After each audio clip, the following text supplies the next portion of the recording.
하나님께 영광의 박수를 올려드립니다. 우리 이 시간 다 같이 마음을 모아 기도합시다. 우리는 하나님의 은혜 없이는 한순간도 설 수 없는 사람들입니다. 말씀을 듣는 이 시간 우리의 심령이 흔들릴 만큼 뜨거운 은혜를 부어주시도록 우리 기도합시다.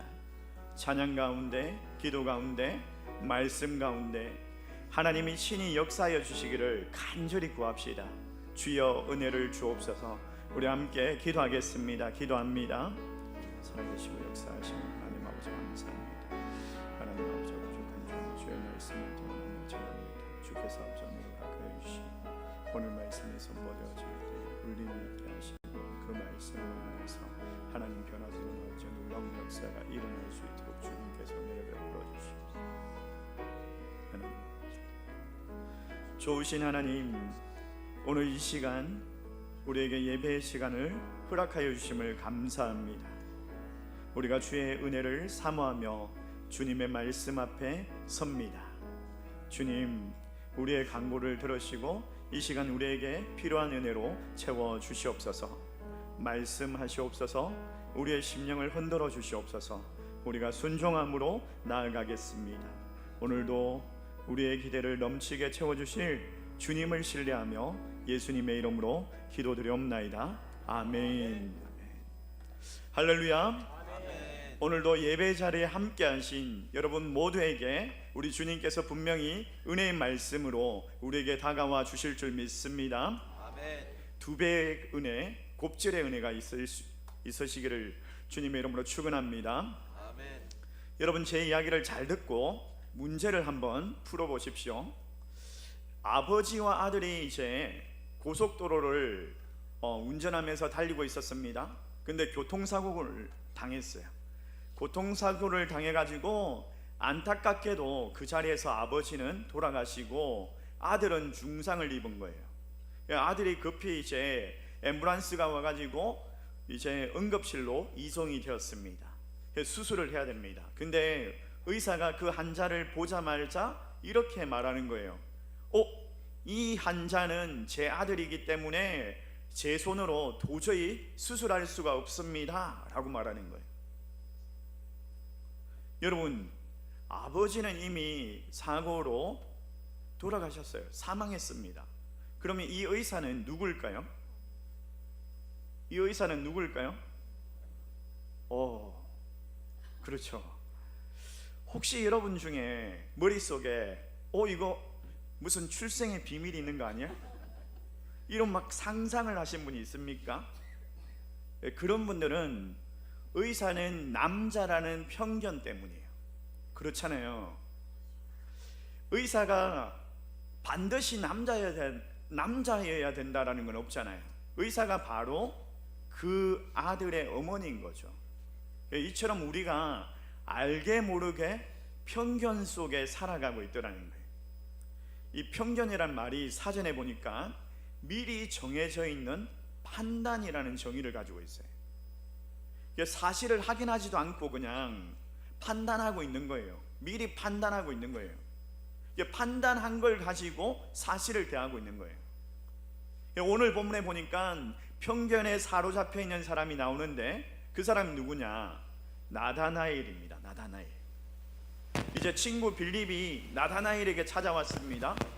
우리가 모세와 선지자가 예언하던 분을 만났다라고 이야기하는 거예요. 바로 나사렛 예수를 만났다라고 말하는데 이 나다나엘이 이렇게 말을 하죠. 자, 요한복음 1장 46절 말씀 우리 같이 한번 읽어볼까요? 자, 같이 읽습니다. 요한복음 1장 46절. 요한복음 1장 46절입니다. 같이 읽습니다. 시작. 나다나엘이 이르되 나사렛에서 무슨 선한 것이 나을 수 있느냐. 나다나엘의 그 편견이 분명하죠. 나사렛에서 무슨 선한 것이 날 수 있느냐, 선한 것이 날 수 없다라는 그런 지역에 대한 선입견을 가지고 있으니까 그 선입견으로 인해 가지고 메시아를 만나는 것을 가로막고 있었던 거예요. 이 편견이 얼마나 위험한 거냐. 또 다른 이야기가 있는데 여러분 한번 들어보십시오. 미국의 UCLA 유명한 대학이 있죠. 그 의대에 이제 졸업반 학생들에게 한 교수님이 질문을 했습니다. 아버지는 매독이고 어머니는 폐결핵 환자입니다. 이 아이가 4명이 있는데 첫째 아이는 장님이고 둘째 아이는 사망을 했고 셋째 아이는 기머글이고 넷째 아이는 결핵 환자입니다. 근데 이런 상황 가운데서 다섯째를 임신을 했습니다. 어떻게 해야 합니까? 라고 그렇게 졸업생들에게 물었어요. 이제 의사가 될 사람들이에요. 이 학생들 대부분은 유산을 시켜야 합니다. 당연히 장애인이 태어날 겁니다. 라고 이야기를 하는 거예요. 그러자 교수님께서 말했습니다. 여러분은 지금 베토벤을 죽였습니다. 그렇죠, 여러분. 편견은 생명을 막고 또 가능성을 가로막아 버려요. 사랑하는 성도 여러분, 편견은 반드시 고쳐져야 합니다. 디모데전서 5장 21절 말씀에 사도 바울이 이렇게 이야기하는데, 우리 디모데전서 5장 21절 말씀 우리 같이 한번 읽어볼까요? 5장 21절 말씀.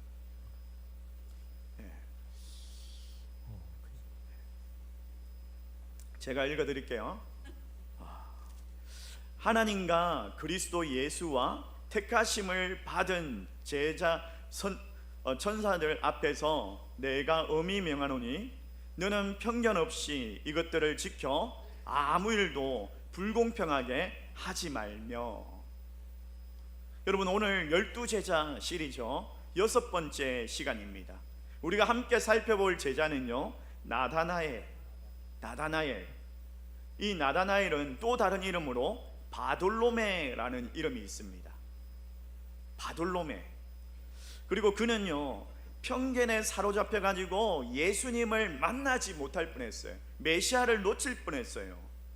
여러분, 우리는요, 그의 편견의 원인이 무엇인지, 그리고 그것을 어떻게 극복했는지, 그리고 그가 그 편견을 깨트리고 나서 어떤 축복을 받았는지를 우리가 함께 살펴보려고 합니다.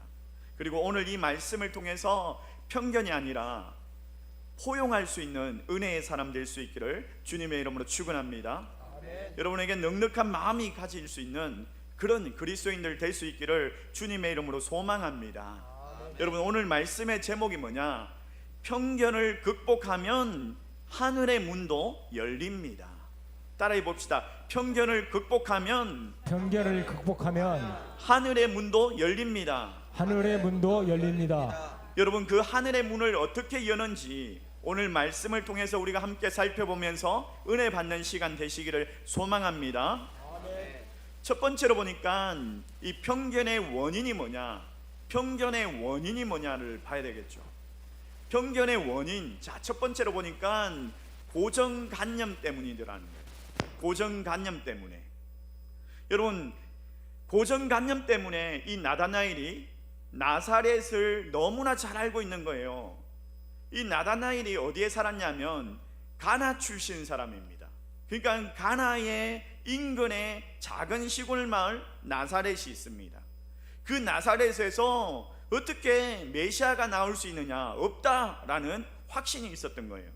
그의 머릿속에는 메시아는 예루살렘이나 베들레헴 같은 곳에서 태어나야 한다라는 그런 고정관념이 있었던 거예요. 그런 고정관념이, 이거는 뭔가 몰라서 생기는 게 아니에요. 너무 잘 알기 때문에 문제가 되는 거예요. 근데 그 아는 게 자기 방식대로 알고 있는 거예요. 그래서 이게 바뀌어야 하는 것이 아니라 깨트려져야 합니다. 깨트려져야 돼요. 사무엘도 고정관념이 있었죠. 고정관념에 사로잡혀 가지고 하나님께서 그에게 말씀하시는데, 사무엘상 16장 7절 말씀 같이 한번 읽어볼까요? 시작. 사람은 외모를 보거니와 나 여호와는 중심을 보느니라. 여러분, 고정관념은 하나님의 뜻조차도 왜곡하게 만들어요. 오늘 여러분, 우리 안에 있는 고정관념이 있다면 완전히 깨어질 수 있기를 주님의 이름으로 축원합니다. 또 이런 고정관념에 빠진 사람들은요, 범할 수 있는 실수가 있습니다. 그 실수가 뭐냐? 속단하더라는 거예요. 속단하니까 이게 악순환이 되는 거죠. 악순환이 되는 거죠. 본인이 알고 있는 몇 가지의 정보를 가지고 모든 것을 판단해 버리는 거예요. 그렇게 결론을 내려버린 거예요. 이게 원인이 뭐냐? 두 번째 원인이에요. 두 번째 원인, 성급한 결론 때문이죠. 성급한 결론. 나다나엘이 성경을 몰랐기 때문에 아니 나사렛에서 무슨 선한 것이 나느냐라고 이런 말을 한 게 아니에요. 그는요 무화과 나무 아래서 기도하면서 경건 생활을 하면서 말씀을 보면서 말씀에 익숙한 사람이었어요. 미가서 5장 4절 말씀에 메시아가 베들레헴에서 날 것이다 이 말씀을 알고 있었어요. 그러니까 예수님은 아니 메시아는 베들레헴에서 나야 되는데 나사렛에서 아니야. 근데 그가 놓친 게 있죠. 뭡니까? 예수님이 나사렛에서 자라나셨다라는 것을 몰랐어요. 그 사실은 몰랐던 거예요. 문제가 뭐냐? 자기가 가지고 있는 정보만으로 속단을 냈던 거예요. 편견은 자기가 가진 지식, 그게 진리라고 여기는 거예요. 그래서 판단하고 정죄하고 때로는 확신까지 더합니다. 여러분, 어떤 교회에 한 부부가 이제 새로 등록을 했습니다. 근데 이 부부가 보니까 예배 때마다 늘 손을 잡고 다녀요. 손을 잡고 다녀요. 이게 눈에 띄는 거예요. 너무 다정한 거예요. 심지어 이게 성도들이 왜 손을 잡고 다니지? 이러면서 목사님도 혹시 불륜 관계가 아닐까? 이런 의심이 이제 드는 거예요. 여러분, 식당에 가면 남녀가 이제 밥을 먹잖아요. 그러면 이게 부부인지 불륜인지 어떻게 구분할 수 있죠? 예? 열심히 밥만 먹고 있으면 부부고 막 눈을 보면서 사랑스러워하면서 손도 만지면서 이러면 의심해 보잖아요. 예? 그러니까 이 부부가 그러는 거예요. 교회 와서도 또 성찬 때 보니까 이 성찬 때 남편이 이 떡과 포도주를 그 아내의 입에 막 넣어주는 거예요. 떡과 포도주까지 막 성찬까지 받아가지고 넣어주는 거예요. 야, 그런 남편이 어디 있어요? 예? 그런 남편이 어디 있어요? 그 목사님이 도저히 참지 못하고 이 두 부부를 잘 모르는 목사님이 따로 불러가지고 물었어요. 근데 놀랍게도 이 두 부부의 그 부인이 앞이 거의 보이지 않는 거예요.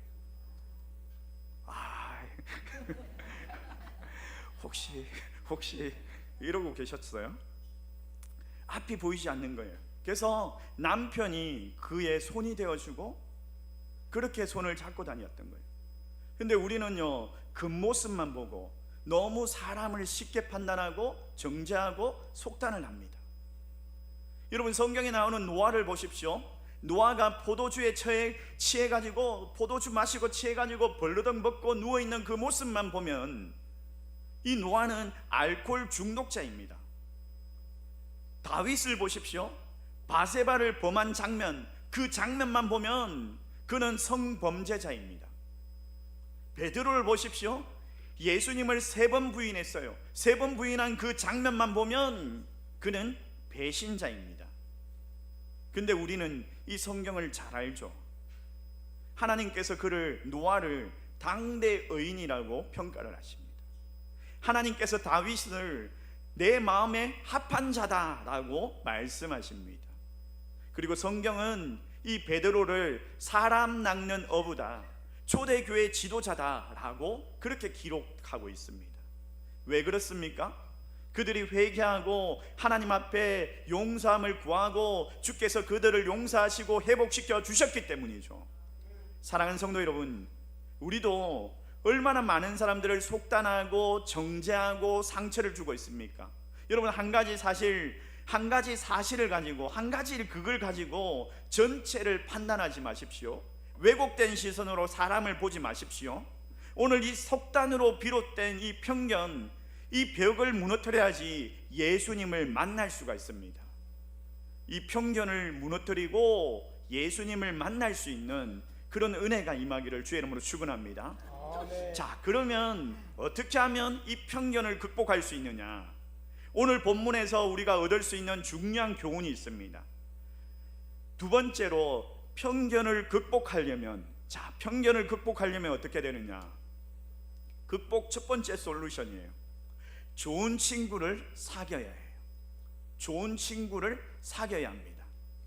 여러분, 나다나엘에게는 빌립이라는 좋은 친구가 있었습니다. 여러분, 편견은요 스스로 깨기가 어렵습니다. 논쟁으로 설득을 한다고 해서 이게 편견이 깨어지느냐? 아니더라는 거예요. 그걸 알았던 거죠, 빌립은요. 그래서 말로 이기려고 하지 않았습니다. 그냥 와보라고 했습니다. 하나님의 역사를 직접 경험하게 한 거예요. 빌립이 예수 그리스도를 만나고 변화된 사람이잖아요. 빌립이 그의 인격이 예수 그리스도로 인해서 변화되었잖아요. 그래서 그가 나다나엘을 변화된 인격으로 움직인 거예요. 좋은 친구는 설득하는 것이 아니라 삶의 변화로 감동을 줍니다. 여러분, 우리도 변화된 인격으로 누군가에게 그런 친구가 되어야 하지 않겠습니까? 여러분, 돌감나무를 아십니까? 돌감나무. 이 야산에 가면 조그만한 감이 있어요. 감이 많이 열린 그런 감나무가 있습니다. 그걸 돌감나무라고 하죠. 근데 이 돌감나무에 막 그름을 많이 주고 농약도 치고 이러면은 단감이 열릴까요? 단감이 열리지 않습니다. 돌감만 더 많이 열릴 거예요. 편견에 사로잡혀 있는 인격도 마찬가지입니다. 아무리 좋은 말을 많이 해도 마음이 더 완악해가지고 육신의 열매만 그 많이 맺게 되는 거예요. 근데 이 돌감나무의 가지를 잘라내고 단감나무의 가지를 접붙이게 되면 비로소 단감을 맺는 거예요. 좋은 열매를 맺는 거예요. 그것처럼 여러분, 편견에 사로잡혀 있는 인격도 잘라내고 예수 그리스도의 성품을 닮은 변화된 인격을 접붙여야, 그래야 좋은 열매를 맺는 거죠. 그렇기 때문에 여러분, 변화된 인격의 친구가 필요한 거예요. 신앙의 친구가 필요한 거예요. 믿음의 친구가 필요한 거예요. 여러분에게 이런 친구가 있습니까? 아니면 아직도 그냥 내 주변에 쓴 그냥 돌감나무 같은 그런 사람들이 곁에 있습니까? 여러분이 먼저 변화된 인격의 친구가 되어 주시길 바랍니다. 그리고 변화된 그런 믿음의 친구들, 그런 인격의 친구들을 만나기를 원합니다. 그렇게 교제할 수 있기를 주의 이름으로 축원합니다. 두 번째로 극복할 수 있는 게 뭐냐? 방법이 뭐냐? 진실해야 합니다. 진실해야 합니다. 예수님께서 나다나엘을 향해서 이렇게 말씀하셔요. 자, 요한복음 1장 47절 말씀 우리 같이 한번 읽을까요? 같이 읽습니다. 시작. 보라, 이는 참으로 이스라엘 사람이라. 그 속에 간사한 것이 없도다. 여러분, 여기서 우리가 의문을 가질 수 있지 않습니까? 편견에 사로잡힌 나다나엘에게 왜 간사함이 없다, 진실하다 라고 말씀하셨을까요? 이 말이 무슨 말이냐? 그는 완전하지 않지만은 변화되기를 애쓰는 그런 마음이 있다라는 것을 주님께서 보고 평가하신 거예요. 존 스토터 목사님께서 이런 이야기를 하셨어요. 성도의 삶은 임의와 아직의 긴장 가운데 있다. 이게 무슨 말이냐면, 우리가 예수 그리스도를 만나고 이미 구원받은 하나님의 백성이 되었습니다. 그러나 아직 성숙해 가는 과정 속에 있더라는 거예요. 우리는 아직 완성되지 못했어요. 변화되기를 원하는 그런 마음을 가지고 진실하게 오늘도 예배 가운데 나온 거죠. 완전한 사람은 없습니다. 저도 그렇습니다. 그래서 우리는 예수 그리스도를 닮아가기 위해서 이렇게 나와 있는 거예요. 근데 주님께서 그에게 진실하다라고 말씀하시는 거예요. 나다나엘이 경건을 위해서 무화과 나무 아래 머물면서 기도하면서 하나님의 말씀을 구하면서 또 예수님을 만나고자, 메시아를 만나고자 고대했습니다. 그렇게 기도하던 이 나다나엘, 그가 예수님을 만나자 그가 적시로 고백합니다. 뭐라고 고백하느냐? 자, 49절 말씀이에요. 우리 같이 한번 읽읍시다. 시작. 당신은 하나님의 아들이시오. 당신은 이스라엘의 임금이소서이다. 여러분, 성경 전체에 제일 먼저 예수님을 향한 신앙의 고백입니다. 당신은 하나님의 아들이십니다. 당신은 하나님의 아들이십니다. 여러분, 주님은요, 그의 마음을 보시고 진실하다라고 인정해 주셨는데, 그가 당신은 하나님의 아들이십니다, 당신은 이스라엘의 임금이십니다 라고 성령으로 고백을 했던 거예요. 사랑하는 성도 여러분, 우리도 완전하진 않지만은 변화되기를 소망하며 살아갈 수 있습니다. 그리고 그 마음을 주님께서는 귀하게 여기십니다. 주님께서는 진실하다라고 칭찬하십니다. 주님 앞에 이 진실한 마음으로 나아가는 저와 여러분 되시기를 주의 이름으로 축원합니다. 여러분, 이 나다나엘이 편견을 극복하고 예수님께 나아가니까 주님께서 이런 축복을 주십니다. 어떤 축복을 주시느냐? 50절 말씀에 이보다 더 큰 일을 보리라 라고 이야기하셔요. 더 큰 일이 뭐냐? 자, 51절 말씀이에요. 우리 같이 한번 읽어봅시다. 시작. 또 이러시되 진실로 진실로 너희에게 이르노니 하늘이 열리고 하나님의 사자들이 인자 위에서 오르락내리락 하는 것을 보리라 하시니라. 여러분, 이 말씀 어디서 많이 본 것 같지 않습니까? 구약 성경에서 하늘의 사자들이, 하늘 문이 열리고 하늘의 사자들이 인자 위에서 오르락내리락 하는 것을 보리라. 이 장면, 창세기 28장에 야곱이 광야에서 돌베개를 베고 자다가 환상으로 보았던 그 말씀과 유사하지 않습니까? 여러분, 창세기 28장 12절 말씀 우리 같이 한번 읽어볼까요? 같이 읽습니다. 시작. 꿈에 본즉 사닥다리가 땅 위에 서 있는데 그 꼭대기가 하늘에 닿았고 하나님의 사자들이 그 위에서 오르락내리락하고. 여러분, 야곱에게 하늘의 문이 열렸어요. 그의 형을 속이고 도망가던 그 길에 베델에서 잠을 잡니다. 돌을 베고 잠을 자는데 그 강야 한복판에서 하나님께서 환상을 보여주셨던 거예요.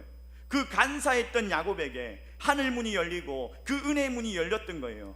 그리고 하나님의 사자들이 오르락내리락 하는 그 모습을 봤던 거죠. 그리고 하나님께서 그가 약복강에서 하나님 붙들고 기도하면서 씨름하면서 막 부르짖을 때에 그의 이름을 뭐라고 말씀하셨죠?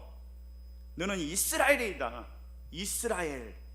이스라엘로 이름을 바꾸어 주셨어요. 수백 년이 지나고 이제 예수님께서 나다나엘을 향해서 이렇게 말씀하십니다. 자, 요한복음 1장 47절 말씀 우리 같이 한번 읽읍시다. 시작. 보라, 이는 참 이스라엘 사람이라. 그 속에 간사한 것이 없도다. 여러분, 여기 보십시오. 야곱은 간사한 인물이었지만 하나님 앞에 기도할 때에 그의 이름을 이스라엘로 바꾸어 주셨어요. 야곱은 간사한 사람이었지만 하나님께서 그에게 하늘 문이 열리고 하나님의 사자가 사다리에서 오르락내리락 하는 모습을 보여주셨어요. 나다나엘은 그 메시아를 기다리면서 무화과 나무 아래에서 기도할 때에 예수님께서 그에게 너는 진실한 사람이다 라고 말씀하시고 그에게 하늘 문이 열리고 하나님의 사자들이 오르락내리락 하는 것을 보리라고 약속하십니다. 그리고 너는 참 이스라엘이다 라고 말씀하십니다. 야곱은 약복강에서 그 하나님을 붙들고 기도할 때 그의 이름을 이스라엘이라고 붙들어주셨고, 나다나엘은 무화과 나무에서 기도할 때에 참 이스라엘이라고 그에게 이름을 붙여주셨죠. 여러분, 나다나엘이 편견을 깨트리고 진실함으로 예수님 앞에 나왔을 때 참 이스라엘이라는 칭찬을 받았습니다. 그리고 그에게도 동일한 약속을 주셨습니다.